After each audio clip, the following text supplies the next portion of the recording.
గుంటూరుకి అతి దగ్గరలో లాల్పురంకి ఏటుకూరుకి మధ్యలో ఏపీ సిఆర్డిఏ అప్రూవ్డ్ కలిగి ఉంది ఈ వెంచర్. ఇందులో అన్నీ కూడా 40 అడుగుల సిమెంట్ రోడ్లు వేసాము, కరెంట్ ఇచ్చాము, ఆల్రెడీ లైట్స్ కూడా వెలుగుతున్నాయి, వాటర్ ట్యాంక్ కట్టాము, ప్రతి ప్లాట్కి ట్యాప్ కనెక్షన్లు కూడా ఇచ్చాము, కాంపౌండ్ వాల్ కట్టాము, అలాగే సెక్యూరిటీ ఆర్చ్ ఉంటుంది, ఎంట్రన్స్ గేట్ ఉంటుంది, ఫుల్ సెక్యూరిటీతో ఉంటుంది ఈ వెంచర్.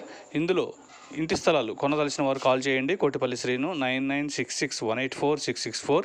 అన్ని డెవలప్మెంట్స్ కంప్లీట్ చేశాము.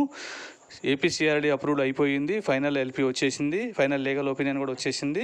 వెంటనే రిజిస్ట్రేషన్ చేసుకోవచ్చు, లీగల్గా ఎటువంటి ప్రాబ్లమ్స్ లేవు. మీకు పూర్తి సెక్యూరిటీతో, పూర్తి నమ్మకంతో ఈ వెంచర్ నిర్మాణం జరిగినది. మంచి క్వాలిటీ కన్స్ట్రక్షన్తో ఈ రోడ్లు కానీ, కాంపౌండ్ వాల్ కానీ, కరెంటు కానీ, వాటర్ ట్యాంకులు కానీ, సైడ్ కాలువలు కానీ అన్నీ కూడా మంచి క్వాలిటీతో కన్స్ట్రక్షన్ చేశాము. అలాగే పిల్లలు ఆడుకోవడానికి మంచి పార్కు కూడా ఉంది. ఇందులో ఇంటి స్థలాలు కొనదలిసిన వారు కాల్ చేయండి. కోటిపల్లి శ్రీను 99